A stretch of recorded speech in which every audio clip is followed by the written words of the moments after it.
Absolute क्या है, मतलब ये जो ब्लॉक के ऊपर रखा हुआ प्लैंक मोशन कर रहा है तो वो तो रिलेटिव वेलोसिटी दे रहा है, पर अपने को पूछ रहा है कि इसकी एब्सोल्यूट वेलोसिटी निकालो या इसकी एब्सोल्यूट वेलोसिटी निकालो। सिमिलरली ये वेज में, ग्राउंड के ऊपर वेज है, वेज के ऊपर ये बॉक्स रखा हुआ है, तो उसकी एक्चुअल निकालो जो आदमी यहाँ खड़ा हो रहा है। So these are the problems where we have to find out the actual one. Clear है?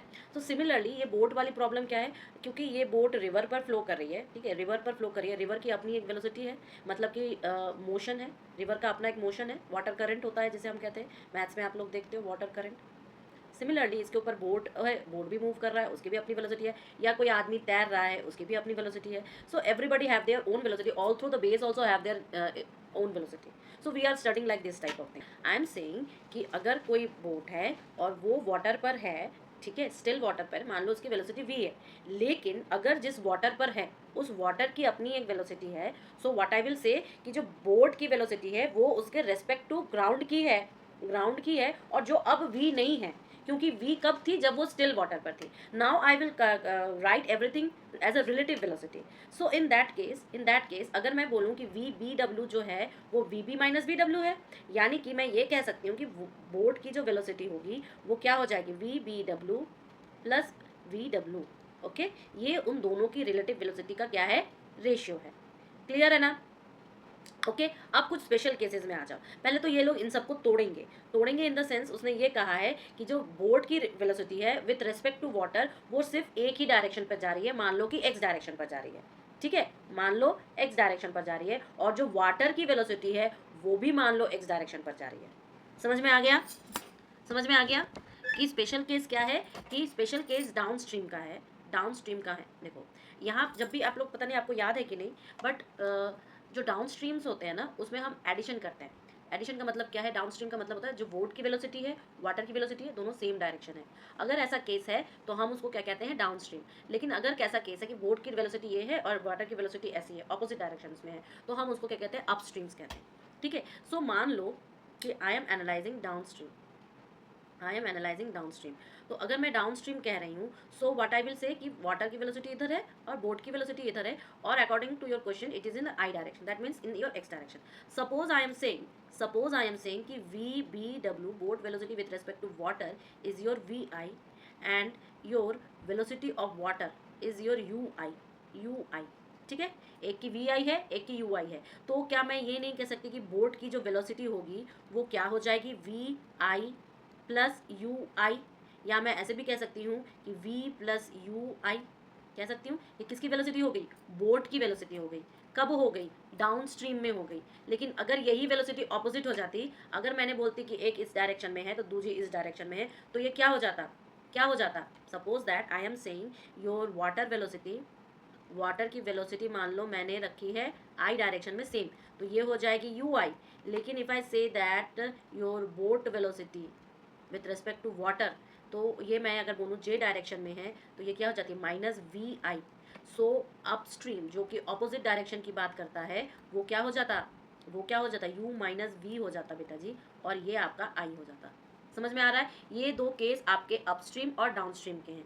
लेकिन सपोज करो कभी अगर एंगल से ये लोग ट्रैवल करें, मतलब बोट जो है चल तो रही है डाउनस्ट्रीम में बट एक एंगल के साथ चल रही है, ठीक है, मेन दिक्कत आपके एंगल्स की आती है, तो उसको बता देते हैं एक बार।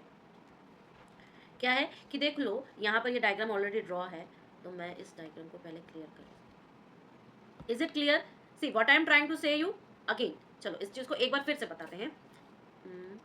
क्या हो गया, ये हो गया आपका वी साइन थीटा, राइट, ये आपकी कॉस थीटा और ये आपकी साइन थीटा, ये ओरिजिनल आपका वी है, इस एंगल से फ्लो कर रहा है। अब तो ये तो तुम्हारी रिवर है, और वाटर का जो वेलोसिटी है वो आपका यू आई है, वो आपका चेंज नहीं है, हम लोग डाउन स्ट्रीम में है, हम लोग किस में, हम लोग तो है डाउन स्ट्रीम में, इसमें कोई प्रॉब्लम नहीं है, बट हम मूव एक एंगल से कर रहे हैं। अब ये दोनों का जो डिस्टेंस है वो तो डी है, और क्योंकि बेटा जी ये इतना ड्रिफ्टिंग कर रहा है इसलिए इसको हमने एक्स बोला, और एक्स क्या है, ड्रिफ्ट है। समझ में आ रहा है, एक्स क्या है, हमारा ड्रिफ्ट है। क्यों, क्योंकि ये एंगल से जा रहा है, वो डायरेक्टली ऐसे नहीं जा रहा है, ऐसे नहीं जा रहा है, वो ड्रिफ्ट लेके जा रहा है। जब ये प्रॉब्लम्स हो गई तो देखो वाटर की तो हम डायरेक्टली यू आई कर लेंगे, लेकिन अब मैं जो आपका बोट का है वो ऐसे नहीं लिख सकती। बोट की वेलोसिटी वाटर के रेस्पेक्ट में जो मैं पहले v ऑफ i लिख रही थी या माइनस के साथ लिख रही थी, अब मैं ऐसा नहीं लिख सकती। अब मेरे को उसके कंपोनेंट्स के साथ लिखना पड़ेगा, यानी कि मुझे अब ऐसे लिखना पड़ेगा कि v cos theta i plus v sin theta j। ठीक है, अब मुझे ऐसे करना पड़ेगा। जब मुझे ऐसे करना पड़ेगा तो मेरे पास तो ये रिलेशन है ही, मेरे पास तो ये रिलेशन है ही। ठीक है, तो मैं इस रिलेशनशिप में जब बैठाऊंगी तो मेरे पास क्या आ जाएगा, मेरे पास u प्लस सारे i कंपोनेंट्स को जोड़ दो, v cos theta i times plus आपका v sin theta j times. Right, ये हो गया। अब मैं मैग्नीट्यूड तो निकाल सकती हूँ, मैग्नीट्यूड तो निकालने में कोई दिक्कत नहीं है। वी बी तो मैग्नीट्यूड निकाल लो, इसके बैठा के अंडर रूट करके स्क्वायर करके, वो भी कर सकते हैं। इसके बाद मैं क्या बोलूंगी, मैं बोलूंगी टाइम टेकन। कैसा टाइम टेकन, कि इस रिवर को क्रॉस करने का time taken, time taken to cross the river.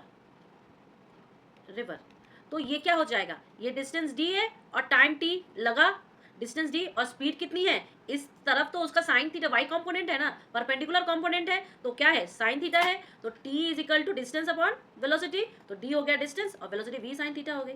लेकिन मेरे को अगर ड्रिफ्टिंग कैलकुलेट करनी है जो कि x है, ये चीज कैलकुलेट करनी है, तो पहले मुझे वेलोसिटी कंपोनेंट चाहिए, और वेलोसिटी कंपोनेंट क्या होगी, पहले वाटर की होगी प्लस मेरी एक जो ये हॉरिजॉन्टल कंपोनेंट है यानी कि आपकी कॉस थीटा वाली। तो मैं क्या करूंगी, वेलोसिटी तो ये हो जाएगी मेरी, ये तो कुल वेलोसिटी हो जाएगी, और टी से मल्टीप्लाई कर देंगे।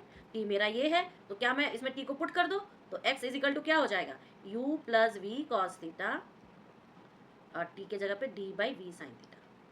ठीक है, क्लियर है ना। तो ये मेरा टोटल प्रॉब्लम किसका है, ये मेरा total problem boat man water in सब चीजों का है।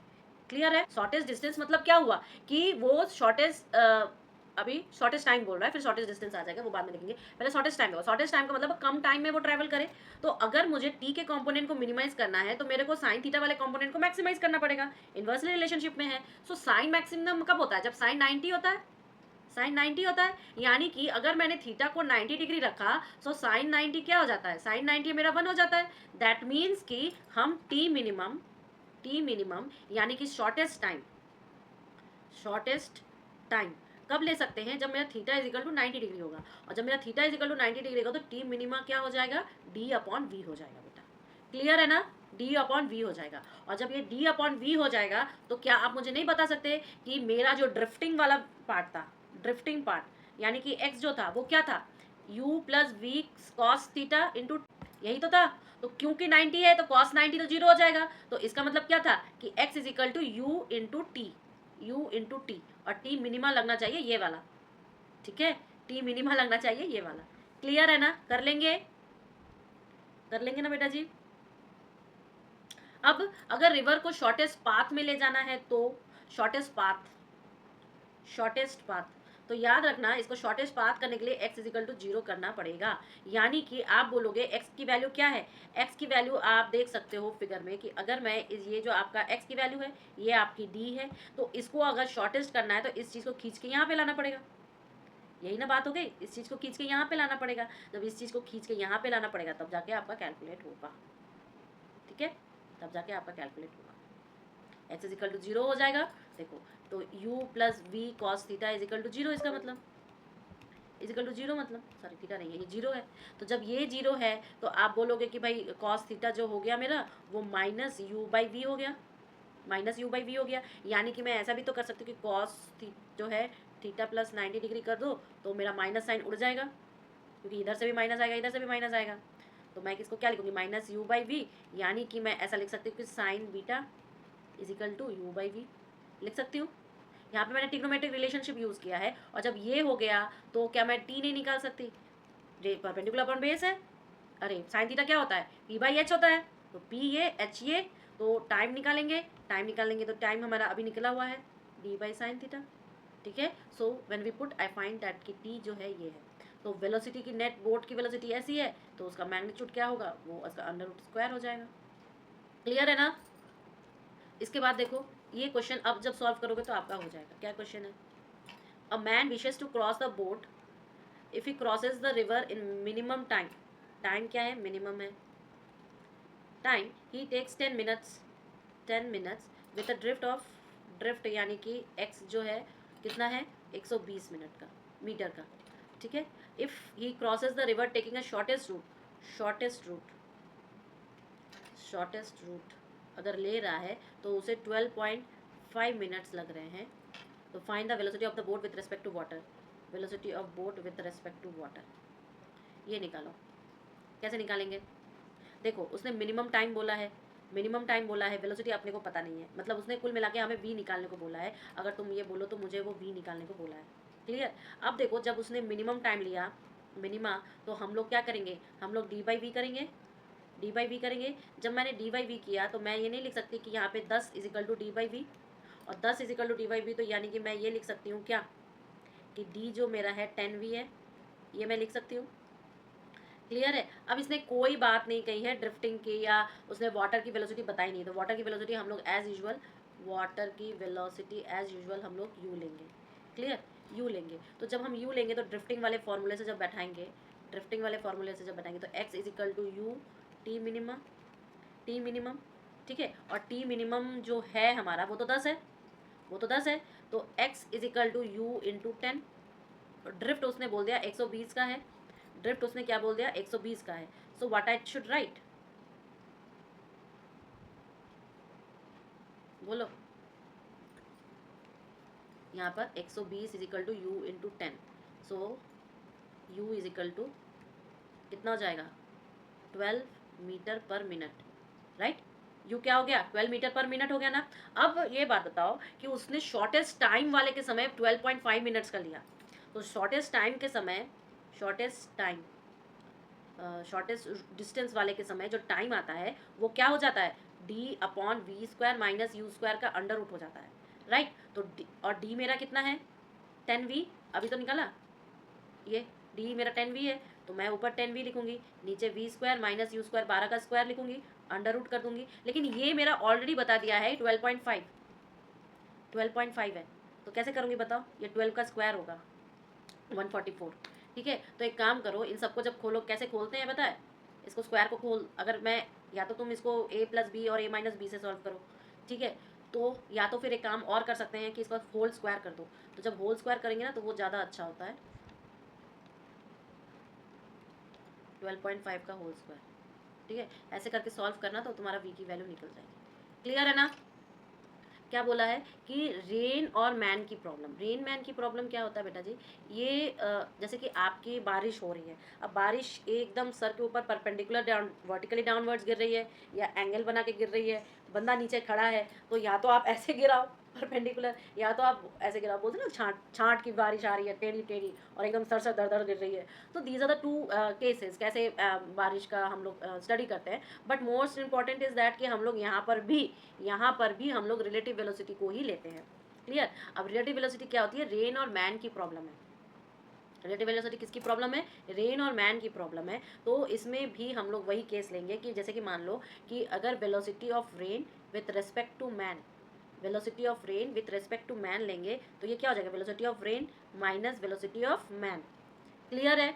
Velocity of rain minus velocity of man. अगर मैं वी आर रेन की वेलोसिटी बोल रही हूँ, मैं रेन की वेलोसिटी बोल रही हूँ तो इसका मतलब मैं ग्राउंड के रेस्पेक्ट में बोल रही हूँ, और अगर वी एम मैं आपके मैन की वेलोसिटी बोल रही हूँ तो इसका मतलब क्या है कि मैं उसको ग्राउंड के रिस्पेक्ट में ही मैन की वेलोसिटी बोल रही हूँ। I always take everything is ground. Even देखो जब मैं वाटर की वेलोसिटी वी डब्ल्यू बोल रही थी तब भी मैं ग्राउंड के रिस्पेक्ट में ही वाटर की वेलोसिटी बोल रही थी, ऐसे हवा में वाटर की वेलोसिटी नहीं बोल रही थी। ठीक है, तो इसका केस 1 अगर मैं ये बोलूँ कि मान लो जो रेन गिर रहा है वर्टिकली मेरे सर पर गिर रहा है, तो मेरा जो ये वी आर होगा वो ऐसे होगा, ठीक है, और मैन की जो वेलोसिटी है वो ऐसे जा रही है, माने एक्स डायरेक्शन के जा रही है, तो वी एम ऐसे है और वी आर ऐसे है। तो क्या मैं आपका वी आर के कॉम्पोनेंट्स नहीं लिख सकती बेटा, वी आर को मैं ऐसे भी तो लिख सकती हूँ कि माइनस जे है, जे डायरेक्शन में होगा, और वी आर लिख दो। सिमिलरली अगर मैं वी एम लिखना चाहूँ तो ये क्या हो जाएगा, पॉजिटिव एक्स डायरेक्शन है तो वी एम आई लिख दूंगी। क्लियर है ना?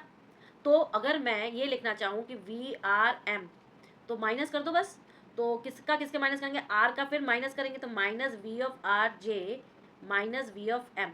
तो क्या मैं ऐसे नहीं लिख सकते, दोनों ही माइनस हैं, तो या तो ऐसे लिख दो minus times of this V R J plus V M I, ऐसे लिख दो, या कैसे भी लिख दो, खोल के लिखो, बिना खोल के लिखो, बंद करके लिखो, तुम्हें पता होना चाहिए कि कैसे लिख रहे हो। क्लियर है ना? ओके।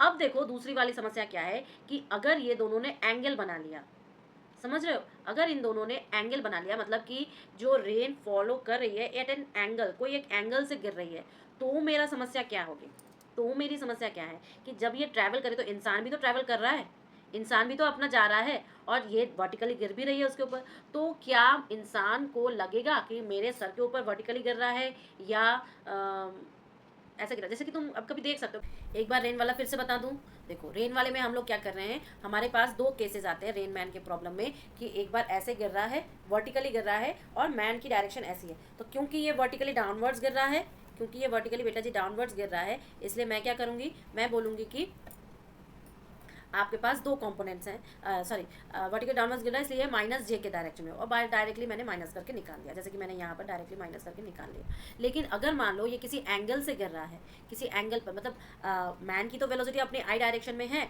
बट आपके रेन का जो है वो नीचे गिर रहा है किसी एंगल पर। जब वो नीचे किसी एंगल पे गिर रहा है तो ऑब्वियस सी बात है मेरे इसके वर्टिकल और हॉरिजॉन्टल कंपोनेंट्स होंगे। जब इसके देखो, अब जब इसका वर्टिकल कंपोनेंट होगा बेटा जी तो हम माइनस के साथ लिखेंगे, हम प्लस नहीं लिखेंगे, इसलिए मैंने यहाँ पे माइनस लिखा है। लेकिन जो हॉरिजॉन्टल कंपोनेंट होगा, अब तुम बताओ ये इस डायरेक्शन में, तो हॉरिजॉन्टल कंपोनेंट तो इसका कैंसिल आउट हो गया, हॉरिजॉन्टल कैंसिल हो गया, इसलिए मैंने जीरो लिखा है, इसलिए यहाँ पर जीरो है। ठीक है, अब जब ये लिखेंगे तो क्या मैं आर एम ऐसे लिख दूंगी, टोटल माइनस साइन को ऐसे करके आर एम लिख दिया, अब हॉरिजॉन्टल कंपोनेंट को जीरो कर दिया, तो जो इक्वेशन बना इससे मेरा साइन थीटा की वैल्यू आ गई, साइन थीटा की वैल्यू आ गई, और मैं आर एम को भी लिख सकती हूँ फिर वी आर कॉस थीटा, क्योंकि आर एम तो हमारा ये क्वांटिटी हो गई। अब जब ऐसा सिचुएशन हो गया तो क्या मैं इस इक्वेशन को डिराइव नहीं कर सकती, जब ये इक्वेशन हो गई तो मेरी आर एम ही तो निकालना था कि relative velocity of rain with respect to man, तो ये निकाल दिया मैंने कंपोनेंट। क्लियर है ना, आगे बढ़ते हैं। आगे ये जो डायग्राम है ये वाली रिलेटिव वेलोसिटी को सॉल्व करने की सबसे ज़रूरी केसेस होते हैं हमारे पास, ये बहुत ज़रूरी है। देखो जैसे कि ये वाला, ये सारे डायग्राम्स ही हैं हमारे, ये वाला देखो रेन ऐसे एंगल से गिर रहा है, रेन यहाँ पर है, रेन वर्टिकली गिर रहा है, रेन इस तरफ से गिर रहा है, चाहे रेन किसी भी तरफ से गिरे या कोई भी तबाही मचाए, वर्टिकली आए परपेंडिकुलर, जैसे भी रेन आए, अपने को मतलब क्या है, अपने को मतलब होना चाहिए उसके डायग्राम का।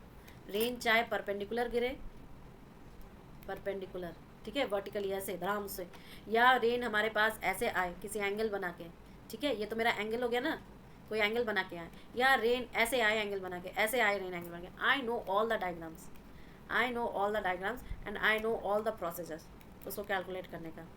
ठीक है, सो जब मैं डायग्राम जानती हूँ, इलेबोरेट करने का प्रोसीजर जानती हूँ, तो मुझे आंसर, मुझे कोई चीज़ याद करने की ज़रूरत ही नहीं है, कोई ट्रिक, ये जो लंबे लंबे पोते हैं अपने को याद करने की ज़रूरत ही नहीं है। क्लियर, मैंने अभी आपको सारा चीज़ समझा दिया है इस दो केसेस में। क्लियर है ना, आगे बढ़ते हैं। इसमें क्या है, अच्छा ये वाला, अब देखो motion with a uniform acceleration in a plane, एक प्लेन है और उसमें मोशन हो रहा है टू डायमेंशनल, याद रखना एवरीथिंग इज टू डायमेंशनल, और फिर हम क्या करेंगे, जो एक्सेलरेशन हो रही है वो यूनिफॉर्म है, एक्सेलरेशन हमारी यूनिफॉर्म है, एक्सेलरेशन में कोई कमी नहीं है, तो कैसे निकालेंगे इसको, टेल मी, करते हैं। अभी वन डायमेंशन में हमने एक्सेलरेशन को यूनिफॉर्म किया है, मोशन वेलोसिटी को यूनिफॉर्म किया, तो इसमें भी कर लेंगे, कोई दिक्कत ना है। So see from where I should start, मान लो कि कोई पार्टिकल है वो ए इज इक्वल टू ऐसे है, ए क्या है उसका एक्सेलरेशन है, एक्सेलरेशन कोई पार्टिकल की, फॉर एनी पार्टिकल, ठीक है, so it will A Y J, clear, ये उसके एंगल कंपोनेंट्स है। तो अगर मुझे इसका मैग्नीट्यूड निकालना हो तो मैं कैसे निकालूंगी, ए x square plus A Y square का अंडर रूट, ठीक है, कोई बात नहीं, इट्स ओके। अच्छा मैं थोड़ा सा एक्स्ट्रा क्लास ले लूँ, कोई दिक्कत तो नहीं है। तो ये देखो यहाँ पर क्या है कि ये आपका इसके कंपोनेंट्स टूट गए, क्लियर।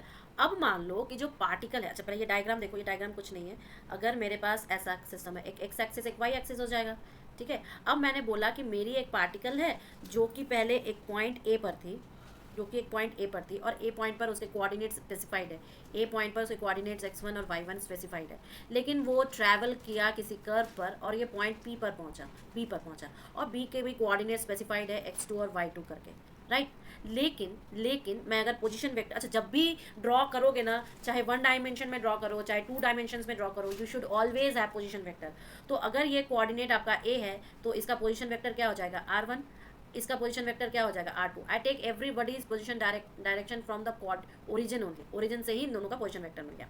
अब देखो अगर ये पॉइंट 1 है और पॉइंट 2 तक जा रहा है तो इसकी यू वेलोसिटी, जो इनिशियल वेलोसिटी वो इस डायरेक्शन में होगी u, और ये ट्रैवल करके ऐसे करके इधर कर्व पे पहुंचा, तो यानी कि इसकी वेलोसिटी इधर वाली तो ऐसे होगी, राइट, फाइनल वेलोसिटी। तो यूवी भी हमें पता है, हमें R1 R2 पता है, और ये ट्रैवल अगर मान लो T1 टाइम पे वो A पर था, T2 टाइम पर वो B पर चला गया, तो टोटल जो टाइम लगा इस दोनों के बीच का वो T2 माइनस T1 है, ओके। और इस T2 माइनस T1 को ही मैंने T बोल दिया, समझ में आ गया। अच्छा, अब जब हम वेलोसिटी वेक्टर्स को तोड़ते हैं बेटा जी, जब हम वेलोसिटी वेक्टर्स को तोड़ते हैं तो कैसे तोड़ते हैं, देखो, क्योंकि मैं 2 डायमेंशंस की बात करूँ तो I always write velocity vectors और acceleration vectors in 2 dimensions only. So I will say कि जो आपका u होगा वो UXI प्लस UYJ में होगा, और आपका जो v होगा वो VXI प्लस VYJ में होगा। क्लियर है, ये दो आपके कंपोनेंट्स होंगे, ओके। अब जब मैं ये कहूँ कि मेरे पास एक इक्वेशन ऑफ मोशन है, इक्वेशन ऑफ मोशन है वेरी फेमस, पहला वाला, क्यों, क्योंकि हमें ज़्यादा तामझाम की तो जरूरत है, आपको डिस्टेंस से कोई मतलब नहीं है, अपने को एक्सेलरेशन से मतलब है। तो v is equal to U plus A T, put करो, तो V X I plus V Y J is equal to U X I plus U Y J plus A X I plus A Y J into T.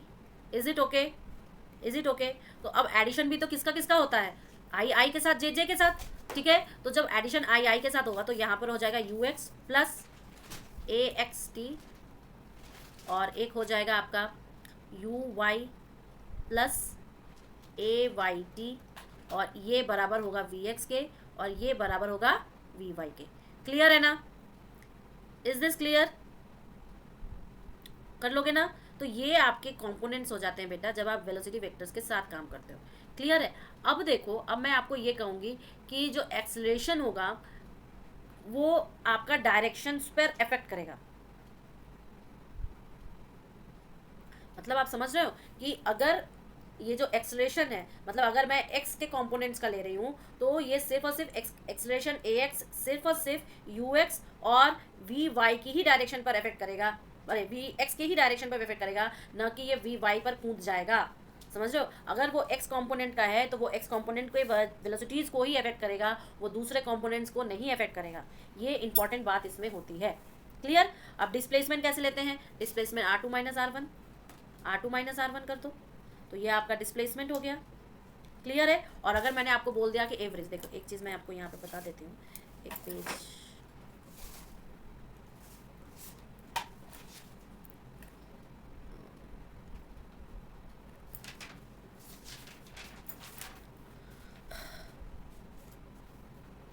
सी, अगर मैंने आपको बोला है displacement, अगर मैंने आपको बोला डिस्प्लेसमेंट, तो डिस्प्लेसमेंट क्या होगा, R2 माइनस R1, यही तो होगा आपका डिस्प्लेसमेंट वेक्टर। और डिस्प्लेसमेंट वेक्टर जो होता है वो आपकी वी आपकी क्या होगी, वी एवरेज इंटू टी हो जाएगी। और जो ये वी एवरेज इंटू टी हो जाएगी वो वी क्या हो जाएगी, जो आपकी वेलोसिटी है। तो वेलोसिटी एवरेज क्या होती है, U plus V by two, U plus V by two into T, यही आपका डिस्प्लेसमेंट हो गया इसका मतलब। तो आप R2 की पोजीशन वेक्टर कैसे कैलकुलेट कर सकते हो, R2 की पोजीशन वेक्टर आप बोलोगे R1 plus V average velocity into T, यानी कि आप बोलोगे कि R1 plus U plus V upon two into T, ये होगा आपका, ठीक है। और u plus V into T by two, अब कैसे आप v के जगह पर आप वो पुट कर दो, आपके पास जो है क्या कहते हैं कि v is equal to U plus A T वाला, v plus U plus A T वाला पुट कर दो, तो R2 जो हो जाएगा वो आपके पास R1 प्लस, यहाँ पर लिखो u plus v is equal to U plus A T divided by two into T, तो यहाँ पर क्या हो जाएगा R1 plus two U plus A T divided by two into T. समझ रहे हो बात को, इजिकल टू R2। ये R2 मैं निकाल क्यों रही हूँ, ये R2 बेटा इसलिए निकाल रही हूँ क्योंकि जो मेरी कर्व है ना, कर्व है वो यहाँ पर पहुँची है, यहाँ पर पहुँची है, लेकिन मुझे तो इनिशियल टाइम पर पता है T1 पर वो यहाँ पर थी, T2 पर वो यहाँ पर है, ये मुझे पता है, पर इसके पोजीशन वेक्टर्स और इसका पोजीशन कैसे पता चलेगा ये मैं R2 से ही पता करूँगी। तो ये क्वेश्चन के ऊपर डिपेंड करता है कि आपको निकालने को क्या कहा है, ठीक है। क्लियर है ना। सो ये सारे फॉर्मूला हैं जो अभी हम लोगों ने कैलकुलेट किया है, ये सारे फॉर्मूला है जो हम लोगों ने अभी कैलकुलेट किया है। क्या कैलकुलेट किया था, ये वाला अभी R2 कैलकुलेट किया, ये देखो। तो R2 के बेसिस पर फिर मेरा ये UT आ गया ना, उसको खोलेंगे, इस प्रॉब्लम कहाँ गया, इसको जब खोलेंगे तो ये तुम्हारा UT plus half AT square निकलेगा ना, टी स्क्वायर का हाफ निकल गया ना, समझ रहे हो। सो डिस्टेंस इतने डिस्टेंस पर होगा, ये चीज़ इतने डिस्टेंस पर होगी, तो वही चीज़ कैलकुलेट किया गया है कि जब जो क्वेश्चन में पूछेगा अपने को अपन वही लिखेंगे।